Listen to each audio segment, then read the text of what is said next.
Hello friends, welcome to my YouTube channel. जैसा कि आपको पता है, हमारी जो इनऑर्गेनिक एक स्पेक्ट्रा है, एमबी स्पेक्ट्रा, उसकी सी चली हुई थी, हम कर रहे थे। हमने क्या कर लिया था, इसका जो बेसिक पार्ट था वो पार्ट 1 के अंदर पढ़ लिया था। फिर नेक्स्ट जो टॉपिक है वो पार्ट 2 के अंदर पढ़ लिए थे। अब उससे आगे बढ़ते हैं हम पार्ट 3 के अंदर। आज हम इस वीडियो के अंदर पार्ट 3 करने वाले हैं। अगर आपने पार्ट 1 और पार्ट 2 नहीं देखा है तो कृपया करके वो वीडियो देख लीजिए, क्योंकि अगर आप वो नहीं देखेंगे तो जो पार्ट 3 है वो आपको बिल्कुल भी समझ में नहीं आएगा। ठीक है, तो चलिए स्टार्ट करते हैं पार्ट 3 ऑफ एमबी स्पेक्ट्रोस्कोपी। ठीक है, सबसे पहले अब पार्ट 3 के अंदर हम यहाँ पर पहुंच चुके थे। यहाँ पर आइसोमेरिक शिफ्ट और क्वाड्रुपल स्प्लिटिंग। ठीक है, आप जो चाहिए इसे नाम दे सकते हैं, क्वाड्रुपल स्प्लिटिंग इंटरेक्शन, ठीक है, मैग्नेटिक इंटरेक्शन, या फिर हम इसे एक और नाम से जानते हैं, जीमान स्प्लिटिंग। अब होता क्या है, मान लिया मेरे पास कोई भी जो एक सैंपल था, कोई भी मेरे पास एक कंपाउंड था, इसके चारों ओर एनवायरनमेंट कैसा है, या फिर क्या होगा हमें देखो पता है भाई। न्यूक्लियस होता है और न्यूक्लियस के चारों ओर क्या होता है, इलेक्ट्रॉन्स होते हैं। हमें पता है न्यूक्लियस होता है और न्यूक्लियस के चारों ओर क्या होते हैं, इलेक्ट्रॉन्स होते हैं। जैसे देखो, ये मेरे पास न्यूक्लियस है और हम इस स्पेक्ट्रोस्कोपी में न्यूक्लियस की ही बात कर रहे हैं। अब जो न्यूक्लियस है, न्यूक्लियस के चारों तरफ इलेक्ट्रॉन है। अब उनका भी तो कुछ ना कुछ रोल होगा इसके अंदर। अगर न्यूक्लियस की जो जब न्यूक्लियस के अंदर न्यूक्लियर ट्रांजिशंस होंगे तो इलेक्ट्रॉन्स है उसका भी तो इफेक्ट होगा, कुछ ना कुछ तो इफेक्ट डालेंगे। तो उन्हीं के बेसिस पर किसके साथ किसके साथ इंटरेक्ट होने पर कौन सी स्प्लिटिंग होगी, ये हम इन तीनों के अंदर पढ़ेंगे। जैसे क्या हो गया हमारे पास, आइसोमर शिफ्ट हो गया, क्वाड्रुपल स्प्लिटिंग होगी, और मैग्नेटिक इंटरेक्शन हो गया। ये जो मैग्नेटिक इंटरेक्शन है, ये तो आपको नाम से ही पता लग रहा है। वैसे कंपाउंड जो मैग्नेटिक टाइप के होते हैं, लाइक पैरामैग्नेटिक, उनके अंदर मैग्नेटिक इंटरेक्शन होता है, वो हम आगे पढ़ेंगे जब इसको हम डिटेल्स के अंदर पढ़ेंगे। चलो हम सबसे पहले हम देख लेते हैं कि आइसोमेरिक शिफ्ट क्या होता है, या फिर आइसोमर शिफ्ट, जिसको हम केमिकल शिफ्ट भी बोलते हैं, या फिर इसको हम एक और नाम से जानते हैं, रेजोनेंस लाइन शिफ्ट। क्या किसे जानते हैं भाई, रेजोनेंस लाइन शिफ्ट। देखो भाई, जो आइसोमेरिक शिफ्ट है इसको हम किसे नोटेट करते हैं, डेल्टा से नोटेट करते हैं। किससे, डेल्टा से नोटेट करते हैं। सेकंड है, ये कब अराइज होगा, ये इंपॉर्टेंट है भाई, ये कब अराइज होगा, ये कब अराइज होगा भाई, जब हमारा जो न्यूक्लियस का साइज है, यानी न्यूक्लियर का साइज है, वो ग्राउंड स्टेट के अंदर और एक्साइटेड स्टेट के अंदर डिफरेंट हो, तब अराइज होगा। और कब अराइज होगा, जब हमारी न्यूक्लियर चार्ज डेंसिटी है वो किसके साथ इंटरेक्ट करे, जो उसके सराउंडिंग। देखो भाई, जो ये हमारा न्यूक्लियस है, जैसे मैं आपको बता देता हूँ, देखो ये हमारा क्या है भाई, न्यूक्लियस है, ठीक है, बीच में। और चारों तरफ आपको पता ही है, चारों तरफ क्या है, इलेक्ट्रॉन रोटेट करते हैं।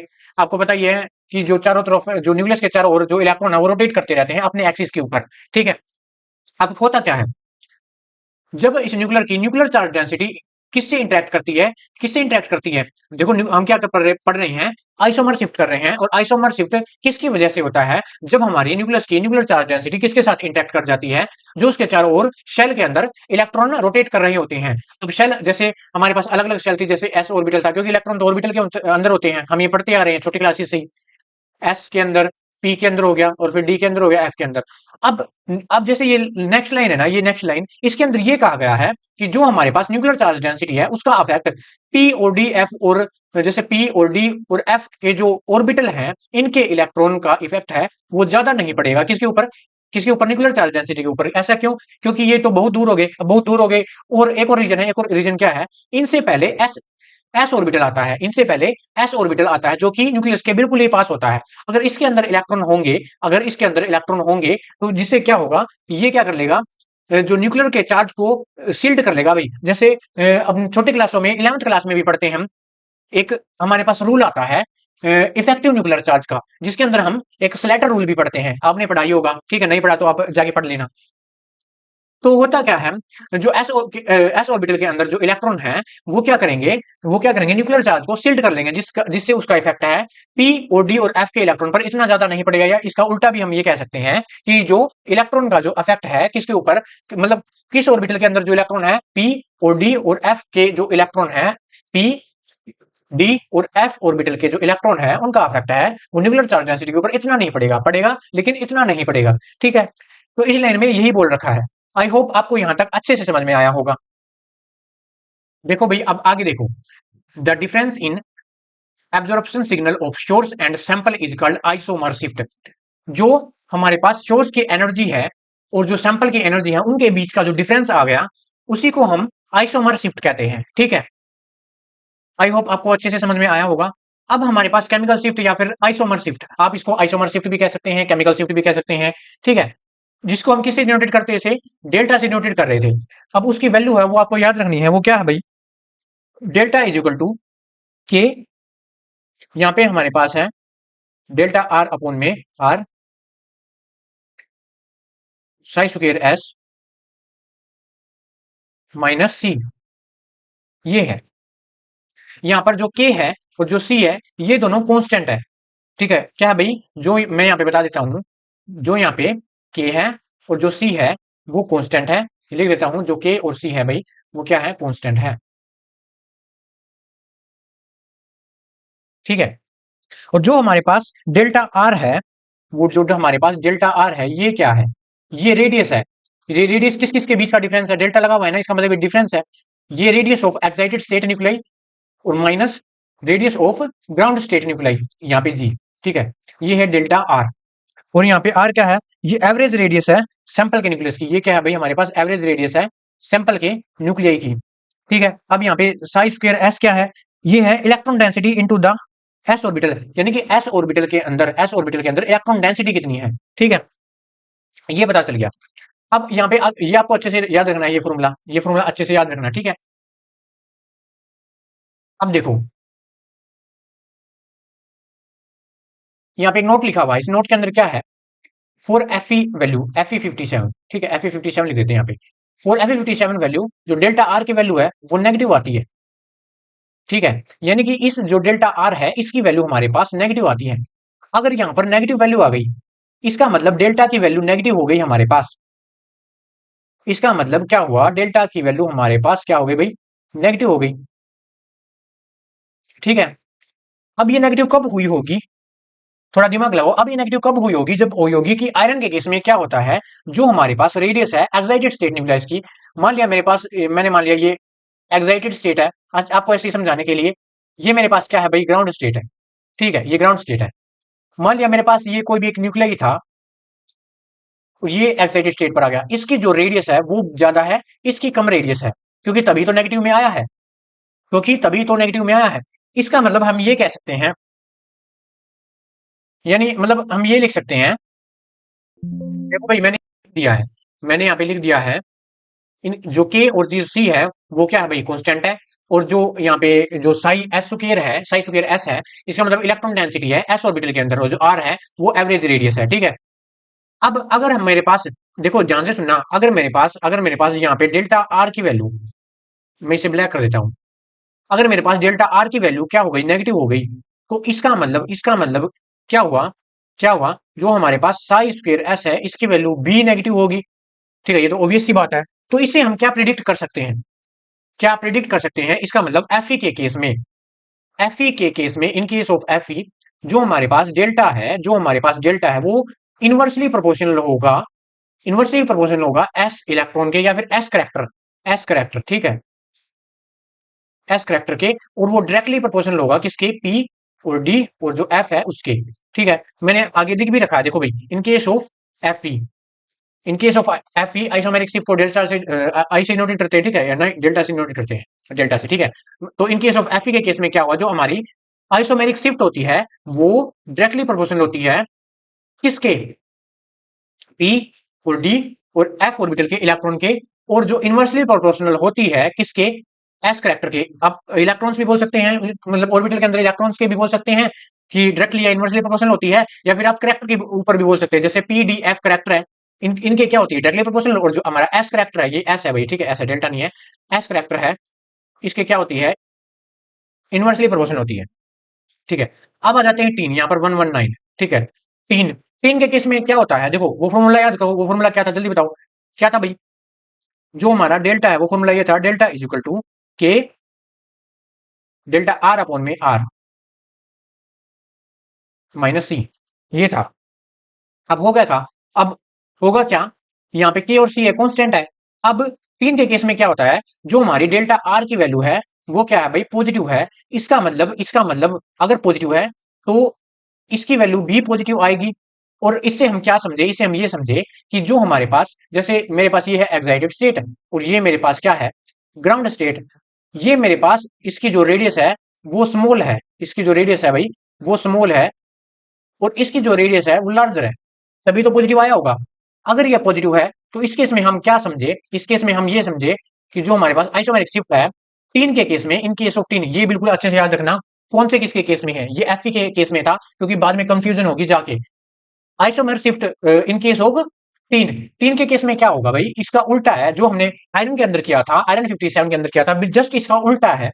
क्या होगा इसके अंदर, क्या हो जाएगा, वो जो हमारी आइसोमर शिफ्ट है वो डायरेक्टली प्रोपोर्शनल हो जाएगी किसके, एस करेक्टर के, और जो हमारी इनवर्सली प्रोपोर्शनल हो जाएगी किसके हो जाएगी, पी और डी और एफ, जो इलेक्ट्रॉन्स होते हैं ऑर्बिटल्स के में उनके। अब यहां से क्वेश्चन भी आते हैं, चलो क्वेश्चन डील करते हैं इन्हीं के बेसिस पर।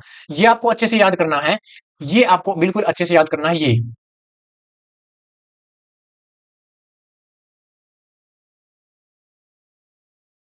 एक तो ये, और जो ये है ये बिल्कुल आपको अच्छे से याद करना है, क्योंकि इन पर बेस्ड क्वेश्चन आता है, और वो क्वेश्चन हम अभी करने वाले हैं। नेट के अंदर क्वेश्चन आया हुआ है भाई। देखो भाई हमारे पास ये क्वेश्चन है, और ये नेट के अंदर भी आया हुआ है, और अगला क्वेश्चन है ये भी आया हुआ है, ठीक है। चलो एक एक करके डील करते हैं। पहले है एफई के बेस पर। देखो हमसे पूछा हुआ है, which has highest isomer shift in the following species, Fe57। हमें ऑप्शन दिए गए हैं, हमें ऑर्डर बताना है। पहला दिया गया है Fe, फिर दिया गया है Fe पॉजिटिव, फिर दिया गया है Fe2 पॉजिटिव, और फिर दिया गया है Fe3 पॉजिटिव। हमें ऑर्डर बताना है कि मतलब आइसोमर शिफ्ट का ऑर्डर बताना है, किसकी ज्यादा है और किसकी कम है। चलो देख लेते हैं। सबसे पहले इनकी इलेक्ट्रॉनिक कॉन्फ़िगरेशन लिखेंगे, क्योंकि तभी हमें पता चलेगा, क्योंकि हमने ये फॉर्मूला पढ़ रखा है, कि जो हमारी आइसोमर शिफ्ट है, इसकी वैल्यू फॉर Fe के लिए क्या होती है, वो डायरेक्टली प्रोपोर्शनल होती है, मतलब डायरेक्टली प्रोपोर्शनल होती है किसके लिए, P और जो D और F करेक्टर, और जो इनवर्सली प्रोपोर्शनल होती है S करेक्टर की, ठीक है। हमें ये फॉर्मूला ध्यान में रखना है, हमें ये फॉर्मूला ध्यान में रखना है अच्छे से।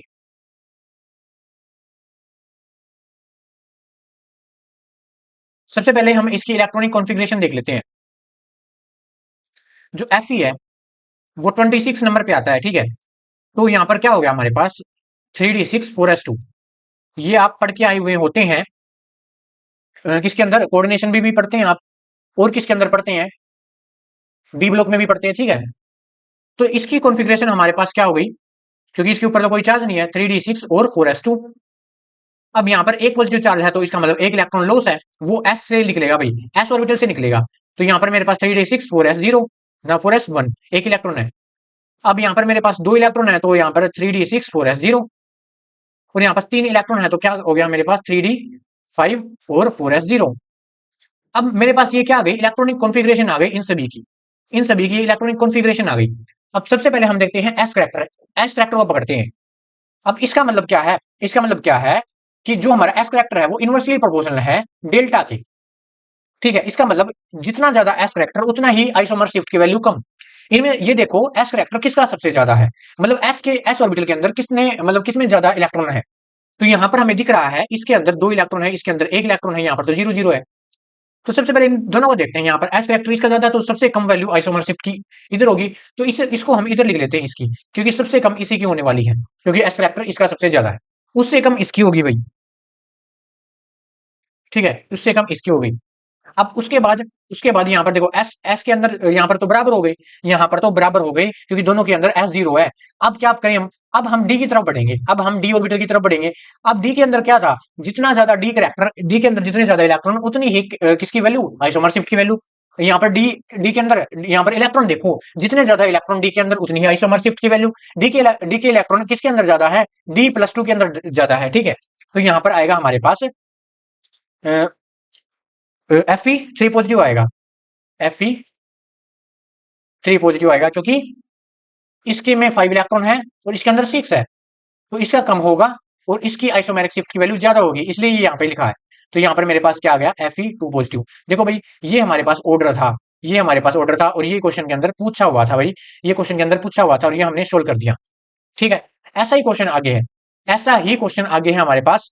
देखो वो टीन के लिए पूछ रखा है, देखो टीन, टीन के लिए पूछ रखा है, और जो हमें फॉर्मूला है वो जस्ट इसका उल्टा है।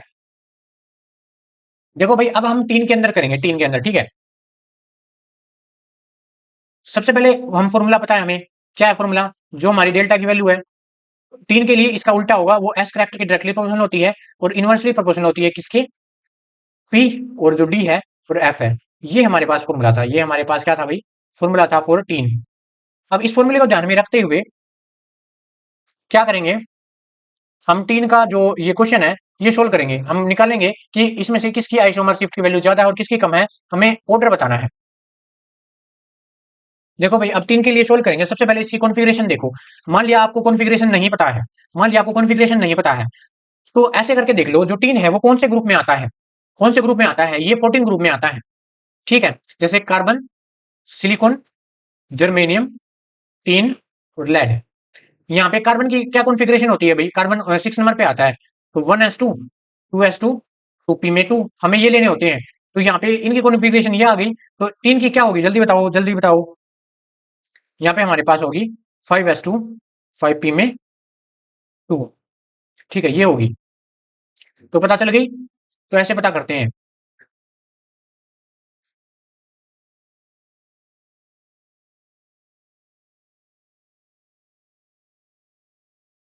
देखो भाई यहाँ पे हमें इसकी पता चल गई क्या है, 5s2, 5p में 2। यहाँ पे एक पॉजिटिव चार्ज है, तो यहाँ से क्या होगा, पी से एक इलेक्ट्रॉन निकल जाएगा, तो 5s2, 5p में 1। यहाँ पर दो हैं तो 5p0 हो जाएगा, 5s2, 5p0। तो यहाँ पे मेरे पास क्या है, 5s1 हो जाएगा और 5p0, और यहाँ पर क्या हो जाएगा, 5s0 और 5p0। ठीक है, हमारे पास कॉन्फ़िगरेशन आ गई सभी की। जल्दी जल्दी से ये फॉर्मूले के अकॉर्डिंग इन्हें, इनके जो इंक्रीजिंग या फिर डिक्रीजिंग ऑर्डर है उनके अकॉर्डिंग इनको हम अरेंज करेंगे। चलो करते हैं। सबसे पहले हम क्या देखेंगे, इनका एस करेक्टर देखेंगे। एस करेक्टर देखते हैं इन सभी का, मतलब एस करेक्टर जिसका जितना ज्यादा उतनी उसकी आइसोमर शिफ्ट की वैल्यू। अब एस करेक्टर किसका ज्यादा, इनमें से देखो इनका एस करेक्टर कम है, तो सबसे पहले इनको देखते हैं। एस के अंदर दो है, एस के अंदर दो है, एस के अंदर दो है, तीनों का बराबर है। हम अगर तीनों का बराबर है तो हम पी के ऊपर चलेंगे, पी के ऊपर चलेंगे, पी के ऊपर चल पड़े। अब पी के अंदर जितना ज्यादा उतना ही कम क्या होगा, आइसोमर शिफ्ट की वैल्यू। मान लिया सबसे ज्यादा पी करेक्टर इसके अंदर है, तो मैंने एक बार एस एन यहाँ पे लिख दिया। ठीक है, उसके बाद पी करेक्टर किसका कम, इसका कम। अगर इसका पी करेक्टर कम है तो आइसोमर शिफ्ट की वैल्यू इसकी ज्यादा होगी। इसका मतलब एस एन पॉजिटिव यहां पर आएगा, क्योंकि पी करेक्टर कम है, पी करेक्टर कम है तो आइसोमर शिफ्ट की वैल्यू ज्यादा। ठीक है, उसके बाद यहाँ पे देखो पी करेक्टर यहाँ पे हमारे पास 0 0 है। अब वापस एस पे आते हैं। अब देखो एस, एस करेक्टर जिसका जितना ज्यादा, एस करेक्टर जिसका जितना ज्यादा उतनी ही आइसोमेरिक शिफ्ट की वैल्यू। अब इसका सबसे ज्यादा, तो यहां पर हमारे पास SN2 पॉजिटिव। ठीक है, अब यहां पर एस करेक्टर इनमें से देखो किसका ज्यादा, इसका ज्यादा है, तो यहां पर मेरे पास क्या आएगा, SN3 पॉजिटिव। और एस करेक्टर सबसे कम किसका है भाई, यहाँ पे मेरे पास आएगा SN4 पॉजिटिव। तो ये मेरे पास किसका ऑर्डर बन गया, आइसोमेरिक शिफ्ट का ऑर्डर बन गया। ये आपको याद ही, या तो आप याद रख लो या इस फॉर्मूले को याद रख लो, आप इजिली पेपर के अंदर निकाल सकते हो, ये पेपर में पूछा ही जाता है। ठीक है, दोनों कंपाउंड्स का पूछा जाता है, Fe का पूछा जाता है और टीन का पूछा जाता है, तो आप इस फॉर्मूले से इजिली निकाल सकते हैं, बस आपको ये फॉर्मूला ध्यान रखना है। ठीक है, तो चलिए आगे बढ़ते हैं। देखो भाई, अब हम नेक्स्ट करेंगे क्वाड्रुपल इंटरेक्शन या फिर स्प्लिटिंग। मतलब ये जो स्प्लिटिंग है ये किसकी वजह से होगी, और मतलब ये इंटरेक्शन किसकी वजह से होता है। देखो तीन थे ना, सबसे पहले हमने आइसोमेरिक शिफ्ट या फिर आइसोमर शिफ्ट के बारे में पढ़ लिया। ठीक है, दो क्वेश्चन भी कर लिए और वो आते पेपर के अंदर। अब नेक्स्ट हम पढ़ रहे हैं क्वाड्रुपल स्प्लिटिंग के अंदर, या फिर क्वाड्रुपल इंटरेक्शन पढ़ रहे हैं हम। जनरली ये इंटरेक्शन इन होमोजीनस इलेक्ट्रिक फील्ड ग्रेडियंट की वजह से होता है। मैं आपको समझाऊं, मान लिया मेरे पास क्या है, जैसे ऐसे नहीं होता, जैसे किसी भी, मान लिया कोई भी मेरे पास ये है, एक पॉजिटिव चार्ज है, पॉजिटिव चार्ज है, और इसके चारों तरफ नेगेटिव चार्ज है, इसके तरफ नेगेटिव चार्ज है, और ये एक एक सी अमाउंट में फैले हुए हैं, मतलब एक प्रॉपर सिमेट्री के अंदर फैले हुए हैं इसके चारों तरफ। तो यहाँ पर कोई भी इलेक्ट्रिक फील्ड ग्रेडियंट नहीं होगा। ठीक है, एक प्रॉपर स्पेरिकल सिमेट्री के अंदर है। लेकिन यहाँ पे अगर ये क्या हो जाए, जैसे मान लिया मतलब ये डिस्टोर्टेड हो जाए, मतलब ये सिमेट्री के अंदर ना रहे, स्पेरिकल सिमेट्री के अंदर ना रहे, ये डिस्टोर्टेड हो जाए, तो यहाँ पर इनहोमोजेनस बन जाएगा। कुछ ऐसा ही यहाँ पर होता है। क्या होता है भाई, हमारे पास जो हमारा न्यूक्लियस होता है वो जब इंटरेक्ट करता है चारों तरफ इनहोमोजेनस इलेक्ट्रिक फील्ड के, जब उसके चारों तरफ इलेक्ट्रॉन की वजह से लगा लो या फिर आउटर से लगा लो, मान लिया आउटर इलेक्ट्रिक फील्ड लगा लो, कुछ भी लगा लो, जब इनहोमोजेनस होगा, याद रखना इनहोमोजेनस होगा, तभी हमारे पास क्वाड्रुपल स्प्लिटिंग होगी। ठीक है, इसकी वजह से होता है ये इंटरेक्शन। ठीक है, इसे हम क्वाड्रुपल इंटरेक्शन कहते हैं, जिसकी वजह से स्प्लिटिंग होती है उसको हम क्वाड्रुपल स्प्लिटिंग कहते हैं। अब ये मेरे पास है इलेक्ट्रिक फील्ड ग्रेडियंट। अगर मेरे पास इलेक्ट्रिक फील्ड ग्रेडियंट हो 0 होगा, तो जो हमारी क्वाड्रुपल स्प्लिटिंग है वो 0 होगी। मतलब मान लिया मेरे पास कोई भी एक कंपाउंड था, मान लिया मेरे पास कोई भी एक सैंपल है, मान लिया मेरे पास कोई भी सैंपल है, इसने अपने जो चारों तरफ सराउंडिंग में किसी भी इलेक्ट्रिक फील्ड ग्रेडियंट के साथ, यानी कि जो हमारे पास इलेक्ट्रिक फील्ड है उसके साथ इंटरेक्ट किया ही नहीं, मतलब इलेक्ट्रिक फील्ड ग्रेडियंट है, इसके चारों तरफ स्फेरिकल है, मतलब जीरो है, इनहोमोजेनस नहीं है। तो जो इसकी जो स्प्लिटिंग करवाएगा, ये जो हमें स्पेक्ट्रा के अंदर दिखेगा, वो सिर्फ एक सिंगल पीक मिलेगी हमें, ठीक है, एक सिंगल स्पेक्ट्रा मिलेगा, ठीक है। इसकी वजह से क्वाड्रुपल स्प्लिटिंग या क्वाड्रुपल इंटरेक्शन की वजह से स्प्लिटिंग नहीं होगी, ठीक है। इतना आपको अच्छे से समझ में आया? बोलो। दूसरी बात ये है, अगर मेरे पास इलेक्ट्रिक फील्ड ग्रेडियंट वो does not equal to zero है, मतलब नॉट इक्वल टू जीरो मतलब वो जीरो के इक्वल नहीं है, कुछ ना कुछ इंटरेक्शन है, हमारा जो सैंपल है, हमारा जो सैंपल न्यूक्लियाई है, वो किसी ना किसी इलेक्ट्रिक फील्ड ग्रेडियंट के साथ इंटरेक्ट कर रहा है। इस केस में हमारे पास क्वाड्रुपल स्प्लिटिंग होगी, और इस केस के अंदर हमारे पास एक सिंगल स्पेक्ट्रा ने ना मिल करके हमें स्प्लिटिंग मिलेगी भाई, पीक्स की स्प्लिटिंग मिलेगी। हमें एक सिंगल नहीं मिलेगा, हमें डबलेट जो क्या मिलेगा, एक स्पेक्ट्रा मिलेगा, कुछ ऐसा। आई होप आपको इतना अच्छे से समझ में आ रहा होगा, ठीक है। मैं धीरे धीरे आगे बढ़ रहा हूं। यहाँ पर देखो, कंडीशन फॉर क्वाड्रुपल स्प्लिटिंग। अब क्वाड्रुपल स्प्लिटिंग के लिए कंडीशंस क्या है? जो हमारी आई की वैल्यू है, न्यूक्लियर स्पिन की वैल्यू है, वो 1/2 से ज्यादा होनी चाहिए, ग्रेटर होनी चाहिए। दूसरी बात ये है, जो हमारा इलेक्ट्रिक फील्ड ग्रेडियंट है, वो जीरो के इक्वल नहीं होना चाहिए, वो नॉट इक्वल टू जीरो होना चाहिए, ठीक है। आई होप इतना अच्छे से समझ में आया होगा। चलो आगे बढ़ते हैं। Now, presence and absence of electric field gradient depend upon. अब हमें कैसे पता चलेगा? अब बात यह है कि हमें कैसे पता चलेगा कि जो हमारे पास इलेक्ट्रिक फील्ड ग्रेडियंट है वो प्रेजेंट है या अब्सेंट है। वो दो फैक्टर पर डिपेंड करता है। किसके ऊपर? एक तो हमारे पास लीगेंड सिमेट्री के ऊपर, लीगेंड सिमेट्री, और दूसरा हमारे पास है इलेक्ट्रॉनिक सिमेट्री। पहला हमारे पास है लीगेंड सिमेट्री, और दूसरा हमारे पास है इलेक्ट्रॉनिक सिमेट्री। अब लीगेंड सिमेट्री भी दो हमारे, लीगेंड सिमेट्री किसकी वजह से होती है? देखो ध्यान से देखो। मान लिया मेरे पास कोई भी एक कॉम्प्लेक्स है, ये मेरे पास मेटल है, और उसके चारों तरफ क्या लगा हुआ है भाई? लीगेंड लगे हुए हैं। ये मेरे पास लीगेंड लगे हुए हैं। अगर इनकी जो सिमेट्री है वो प्रॉपर नहीं है, वो डिस्टोर्टेड है, तो जिसकी वजह से क्या होगा भाई? हमारा जो इलेक्ट्रिक फील्ड ग्रेडियंट है वो भी अफेक्ट करेगा। अब लीगेंड सिमेट्री है, जो हमारी लीगेंड सिमेट्री है, वो भी हमारे पास दो टाइप की होती है। कौन कौन सी? एक तो हमारे पास होती है स्पेरिकल सिमेट्री, और दूसरी हमारे पास होती है एक्सियल सिमेट्री। स्पेरिकल सिमेट्री मतलब अगर हमारा कॉम्प्लेक्स प्रॉपर टेट्राहेड्रल और ऑक्टाहेड्रल सिमेट्री है, यानी कि अगर मेरे पास जो कॉम्प्लेक्स है वो प्रॉपर टेट्राहेड्रल और प्रॉपर ऑक्टाहेड्रल है, ये मेरे पास ऑक्टाहेड्रल है, और प्रॉपर क्या है भाई? टेट्राहेड्रल है। ये मेरे पास टेट्राहेड्रल है, ये मेरे पास ऑक्टाहेड्रल है। अगर प्रॉपर टेट्राहेड्रल ऑक्टाहेड्रल है, इसका मतलब जो लिगेंड सिमेट्री है वो स्पेरिकल है, ठीक है। अगर अगर हमारे पास टेट्राहेड्रल और ऑक्टाहेड्रल को छोड़कर बाकी जितनी भी सिमेट्री होती है, अगर वो आ जाए किसी भी कॉम्प्लेक्स के अंदर, इसका मतलब वो एक्सियल सिमेट्री होगी उसके अंदर, ठीक है। दूसरा हम पढ़ते हैं इलेक्ट्रॉनिक सिमेट्री। इलेक्ट्रॉनिक सिमेट्री के अंदर क्या होगा?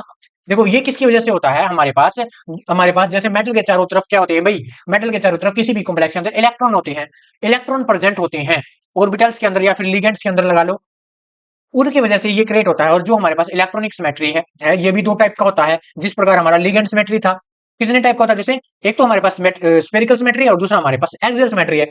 अब स्पेरिकल सिमेट्री किसकी वजह से होगा? अगर मेरे पास जो ऑर्बिटल है वो स्पेरिकल फील्ड है। ऑर्बिटल स्पेरिकल मतलब स्पेरिकल फील्ड कैसे? मान लिया मेरे पास T2G ऑर्बिटल है, वो या तो क्या हो भाई? जीरो हो, वो या तो जीरो हो, या फिर क्या हो?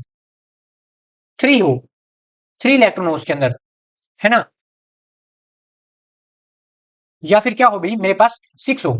अरे देखो, मैंने ऐसे किया है, अगर आपको समझ में नहीं आ रहा तो मैं ऐसे बना के दिखा देता हूँ। देखो भाई, मैंने मान लिया कोई भी मेरे पास एक ऑक्टाहेड्रल क्या था? कॉम्प्लेक्स था। तो मेरे पास जो ऑर्बिटल है, डी ऑर्बिटल है, वो स्प्लिट कर जाएंगे किसके अंदर? इजी लेवल और T2G लेवल। ये तो आपको पता ही होगा, ये मेरे पास T2G है और ये मेरे पास इजी है। जी किस लिए लगाते हैं? जल्दी बताओ, जल्दी बताओ। कोऑर्डिनेशन के अंदर पढ़ते हैं, क्योंकि इसके अंदर सेंटर ऑफ सिमेट्री, ऑक्टाहेड्रल के अंदर सेंटर ऑफ सिमेट्री प्रेजेंट होती है, ठीक है। इसके लिए लगाते हैं। अगर मेरे पास T2G सिमेट्रिकल कब फील्ड होगा भाई? जब क्या हो, या तो बिल्कुल खाली हो, या इसके अंदर तीन इलेक्ट्रॉन भरे हुए हो, ऐसे, ठीक है। या तो मेरे पास जीरो हो T2G के अंदर, या मेरे पास तीन इलेक्ट्रॉन हो, या फिर छह हो, ऐसे ऐसे। ये हमारे पास सिमेट्रिकल फील्ड है, ठीक है। अनसिमेट्रिक फील्ड कैसे होगा भाई? इनको छोड़कर जितनी भी है अनसिमेट्रिकल फील्ड, मान लिया मेरे पास ये है, ये एक अनसिमेट्रिकल फील्ड है। देखो, अनसिमेट्री है ना इसके अंदर, यहाँ पे दो इलेक्ट्रॉन है, यहाँ पर एक है, तो यहाँ पर अनसिमेट्रिकल फील्ड है। तो सिमेट्रिकल फील्ड कौन से होते हैं भाई? सिमेट्रिकल फील्ड या तो T2G के अंदर जीरो हो, इलेक्ट्रॉन हो, या फिर तीन हो, या फिर छह हो, ठीक है। तब हमारे पास सिमेट्रिकल फील्ड माना जाएगा। इजी के अंदर भी यही रूल लागू है, या तो हमारे पास दो हो, या फिर क्या हो भाई? चार हो, या फिर बिल्कुल ही जीरो, तब जाकर सिमेट्रिकल फील्ड होगा। अब when orbital are not symmetrical, वही बताया था, सिमेट्रिकल छोड़कर जो अदर जैसे फीलिंग होगी इसके अंदर, तो उन्हें हम क्या कहेंगे? एक्सियल सिमेट्री कहेंगे। अब इस लाइन को पढ़ लेते हैं, इंपॉर्टेंट है। If a complex both ligand are symmetrical, spherical symmetry and elect. अगर मेरे पास क्या है, किसी भी कॉम्प्लेक्स, मान लिया मेरे पास कोई भी एक कॉम्प्लेक्स है, मान लिया मेरे पास कोई भी एक कॉम्प्लेक्स है, अगर इसके अंदर मेरे पास, अगर मेरे पास इसके अंदर जो हमारे पास लिगेंड सिमेट्री है, मेरे पास जो लिगेंड सिमेट्री है वो भी मेरे पास क्या आ गई भाई, स्पेरिकल आ गई। ठीक है, वो भी मेरे पास स्पेरिकल आ गई। और जो मेरे पास क्या है, जो मेरे पास इलेक्ट्रॉनिक्स, जो मेरे पास इलेक्ट्रॉनिक क्या है, सिमेट्री है, इलेक्ट्रॉनिक सिमेट्री है, वो भी मेरे पास क्या आ गई, स्पेरिकल आ गई। अगर मेरे पास ये दोनों ही स्पेरिकल आ गई, दोनों स्पेरिकल कब होंगे, तो हमारा जो कॉम्प्लेक्स है प्रॉपर या तो टेट्राहेड्रल हो, ऑक्टाहेड्रल हो, और दूसरा उसके अंदर जो इलेक्ट्रॉन है वो भी क्या हो गई, स्पेरिकल फील्ड हो। ठीक है, तो हमारे जो इलेक्ट्रिक फील्ड ग्रेडियंट है वो जीरो के इक्वल होगा, ये आपको याद रखना है। ठीक है, ये आपको अच्छे से याद रखना है ये पॉइंट। ठीक है, आई होप आपको यहाँ तक अच्छे से समझ में आया होगा। चलिए आगे बढ़ते हैं। देखो भाई, मैंने ये दो एग्जांपल लिए हैं, अगर आपको बिल्कुल भी अभी समझ में नहीं आया है ना, मान लिया अभी भी कंफ्यूजन है दिमाग में, तो जो मैं ये एग्जांपल कराऊंगा दो, ये जब ये सोल्व कराऊंगा आपको बिल्कुल ही क्लियर हो जाएगा। ठीक है, कैसे, देखो, सबसे पहले देखो, ये हमारे पास साइनाइड, हमें पता है ये क्या है, एक स्ट्रॉन्ग फील्ड लिगेंड है, स्ट्रॉन्ग फील्ड लिगेंड है। अगर स्ट्रॉन्ग फील्ड लिगेंड है तो ये क्या होगा भाई, बताओ, हाई स्पिन होगा या लो स्पिन होगा, बताओ। ये होगा मेरे पास लो स्पिन कॉम्प्लेक्स। ठीक है, क्योंकि इलेक्ट्रॉन नीचे ही फिल होंगे, लो स्पिन कॉम्प्लेक्स होगा। और यहाँ पर मेरे पास क्या है, सारे लिगेंड 6 है, तो यहाँ पर क्या हो गया भाई, ऑक्टाहेड्रल हो गया। ठीक है, यहाँ पर क्या है भाई, ऑक्टाहेड्रल हो गया। ठीक है, ऑक्टाहेड्रल हो गया। अगर ऑक्टाहेड्रल हो गया तो इसका मतलब ये सिमेट्रिकल है, इसका मतलब ये क्या है भाई, सिमेट्रिकल है, ऑक्टाहेड्रल हो गया तो। ठीक है, अब सबसे पहले क्या निकाल लेते हैं भाई, इसकी कॉन्फ़िगरेशन निकाल लेते हैं Fe की। Fe plus two oxidation state में है, तो क्या होगा, इसकी कॉन्फ़िगरेशन क्या हो जाएगी मेरे पास, जैसे मेरे पास क्या हो जाएगी भाई, T2G मेरे पास क्या हो जाएगा, 6 और Eg 0, ये हो जाएगा। चलो एक बार ऑक्सीडेशन स्टेट को भूल जाते हैं, यहाँ पर सारे इलेक्ट्रॉन फील कर दिए इन्होंने। ओके, तो अब देखो यहाँ पर भी देखो, अगर T2G मैंने कहा था, अगर मैंने क्या कहा था अभी, जल्दी बताओ, जल्दी बताओ, मैंने क्या कहा था, अगर मेरे पास जो T2G है वो अगर 0 और 3 और जो मेरे पास जो 6 है, अगर इतने इलेक्ट्रॉन आ जाए तो इसका मतलब इलेक्ट्रॉनिकली स्पेरिकल, इसका मतलब इलेक्ट्रॉनिकली मतलब इलेक्ट्रॉनिक सिमेट्री के अंदर वो स्पेरिकली सिमेट्रिकल है। देखो, जो मेरे पास जो इलेक्ट्रॉनिक सिमेट्री के अंदर है वो क्या है, मेरे पास स्पेरिकली सिमेट्री है उसके अंदर। तो यहाँ पर भी कुछ ऐसा ही केस बन गया है इस कॉम्प्लेक्स के अंदर। अरे ये था मेरे पास, ये डी मेरे पास ऑर्बिटल है, और ये मेरे पास ऐसे स्प्लिट हो गया था। ठीक है, ऐसे स्प्लिट हो गया था क्योंकि ये ऑक्टाहेड्रल है, ऑक्टाहेड्रल है ना भाई, ML6 ये तो आपको पता ही होगा, ऑक्टाहेड्रल का केस यही होता है।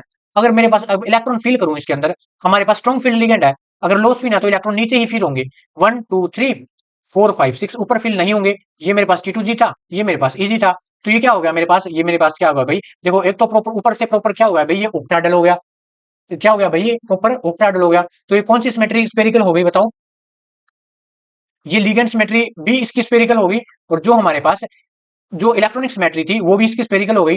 तो इसका मतलब इसके अंदर E F G जो इलेक्ट्रिक फील्ड ग्रेडियंट है वो जीरो होगा। अगर वो जीरो होगा तो हमें एक सिंगल स्पेक्ट्रा मिलेगा।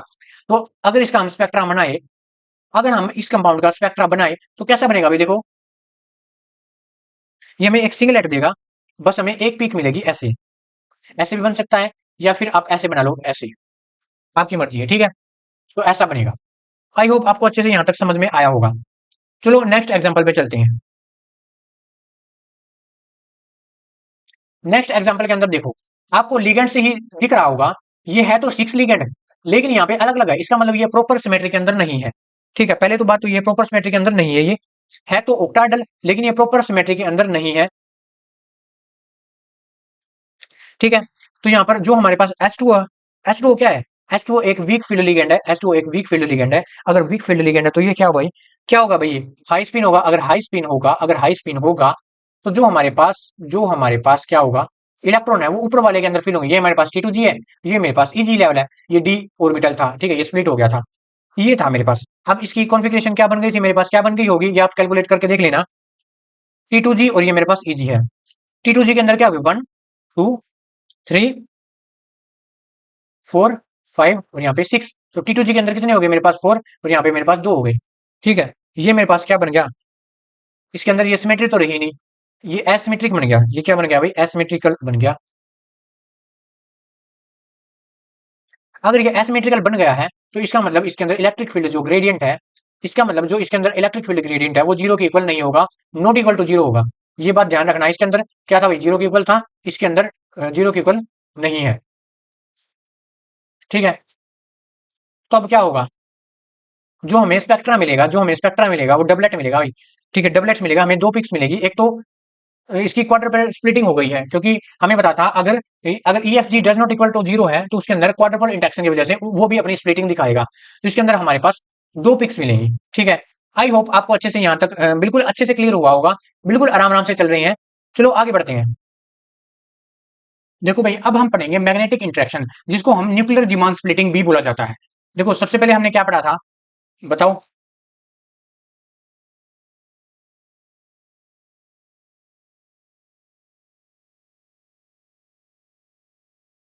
हमने पढ़ा था आइसोमेरिक शिफ्ट पढ़ा था, फिर हमने क्वाड्रुपल स्प्लिटिंग के बारे में पढ़ा। अब हम पढ़ रहे हैं मैग्नेटिक इंटरेक्शन, जिसको हम जीमान स्प्लिटिंग भी बोला जाता है जी, ठीक है, जिसको वो पढ़ रहे हैं। तो देखो भाई, मैग्नेटिक इंटरेक्शंस जिसको हम न्यूक्लियर जीमान स्प्लिटिंग भी कहते हैं, होता क्या है। मान लिया, सबको बताया भाई, जो हमारा न्यूक्लियस होता है, जब उसके चारों ओर जब हम मतलब ये ऐसे कंपाउंड के अंदर होता है, मतलब देखो ये लिखा हुआ, जो मैग्नेटिक कंपाउंड्स होते हैं, जैसे पैरामैग्नेटिक कंपाउंड्स होते हैं, उनके अंदर क्या होगा, जब हम चारों तरफ क्या लगा देंगे, मैग्नेटिक फील्ड लगा देंगे, तो जो हमारी न्यूक्लियर स्टेट्स होंगी वो भी स्प्लिट होना स्टार्ट हो जाएंगी in the presence of magnetic field, जिनको हम जीमान स्प्लिटिंग बोला जाता है, जिनको बोलते हैं जीमान स्प्लिटिंग। ठीक है, it is observe in magnetic compounds, ये मैंने बता दिया था। और जो मैग्नेटिक फील्ड है वो मतलब दो तरीके से हो सकता है, ये तो सबको पता है, या तो हम बाहर से अप्लाई कर दे, या फिर इंटरनली, जिसको हम क्या बोला जाता है, स्यूडो, मतलब इंटरनली हो। ठीक है, जो किसके अंदर भी आता है, स्यूडो मैग्नेटिक इंटरेक्शंस के अंदर भी आता है। ठीक है, अब देखो, ये उन्होंने ये बताया गया है कि हमारे पास ये है आई वैल्यू, ये हम पीछे से पढ़ते आ रहे हैं। ठीक है, जो हम जब हम किसी भी न्यूक्लियस के चारों ओर जब हम किसी भी न्यूक्लियस के चारों ओर क्या करेंगे भाई, मैग्नेटिक फील्ड अप्लाई करेंगे।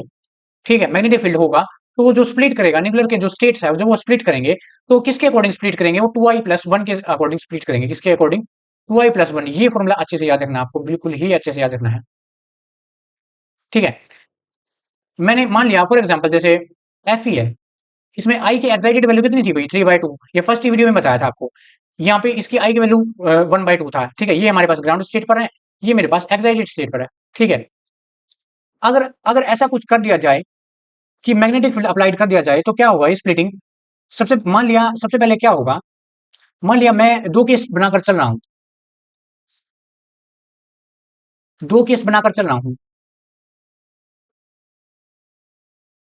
केस वन में क्या है, केस वन में ये है हमारे पास, जब मेरे पास इलेक्ट्रिक जो फील्ड था, ना इलेक्ट्रिक फील्ड नहीं, जो मेरे पास मैग्नेटिक फील्ड था, वो मेरे पास जीरो था, तो होगा क्या, क्या होगा भाई, जो मेरे पास ये स्प्लिटिंग है, ये इक्वल एनर्जी लेवल के अंदर स्प्लिट हो जाएंगी। जैसे 3/2 है ना, तो मैंने मान लिया 2i+1।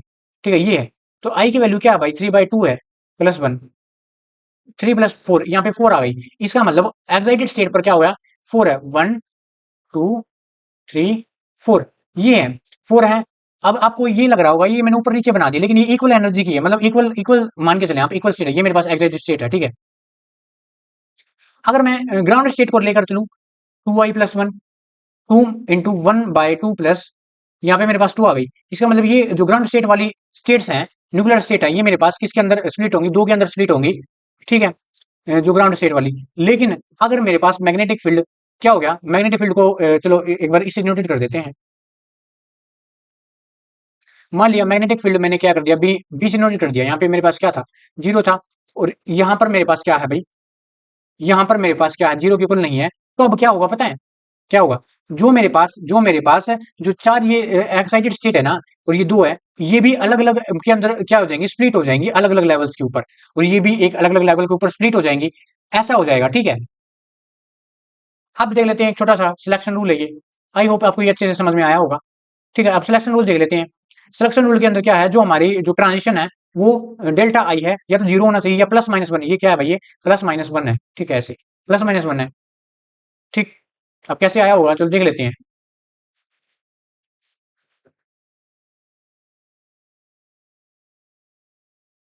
चलो देख लेते हैं भाई, देखो मेरे पास, मैंने मान लिया जो इलेक्ट्रिक फील्ड ग्रेडियंट है वो जीरो के इक्वल नहीं है, और साथ के साथ मैग्नेटिक फील्ड भी लगा हुआ है। तो जो स्प्लिटिंग है हमारी, जो एनर्जी लेवल थे, जो जैसे एफ का केस लेकर चल रहे थे हम, जो ऊपर वाली चार है वो भी स्प्लिट हो गई, और जो नीचे वाली दो है वो भी स्प्लिट हो गई। जो नीचे वाली दो है वो +-1/2 के अंदर स्प्लिट होंगी, और जो ऊपर वाली है वो +-3/2 देखो एक प्लस वाली एक ऐसे आप कंफ्यूज मत होना। जैसे मान लिया मैंने ये मान लिया +3/2 है तो आपको ये प्लस -3/2 माननी पड़ेगी और बीच वाली -+1/2 माननी पड़ेगी ऐसे। यहाँ पर +-1/2 ठीक है, ये हो गया। अब इनमें से कौन सी ट्रांजिशन अलाउड है और कौन सी फोरबिडन है, ये सिलेक्शन रूल बताता है। सिलेक्शन रूल के अकॉर्डिंग जो डेल्टा आई की वैल्यू है वो 0 और +-1 होनी चाहिए, +-1 होनी चाहिए। कैसे? मान लिया मेरे पास अगर +-1/2 से ये ट्रांजिशन जा रही है +-1/2 +-1/2, इसका मतलब डेल्टा आई किसके इक्वल हो गया? 0 के इक्वल हो गया। तो ये हमारी अलाउड ट्रांजिशन होगी, ठीक है। और दूसरी हमारे पास क्या है, मान लिया मेरे पास +-1/2 से लेके +-3/2 तक के इक्वल हो गया। तो यहाँ पर क्या हो गया, मेरे पास डेल्टा आई की वैल्यू है वो 1 के इक्वल आ गई, ठीक है। तो ये भी अलाउड होगी। तो हमें क्या मिला, हमें नंबर ऑफ सिग्नल कितने मिले, ठीक है, 2 मिले। एक मतलब 2 ट्रांजिशन मिली, ये और ये, हमें 2 पिक्स मिली। आई होप आपको यहाँ तक अच्छे से समझ में आया होगा सिलेक्शन रूल तक। अब आगे वाले वीडियो में हम इसको फर्दर कंटिन्यू करेंगे, ठीक है। तो तब तक के लिए थैंक यू और बने रहिए ऐसे ही हमारे साथ।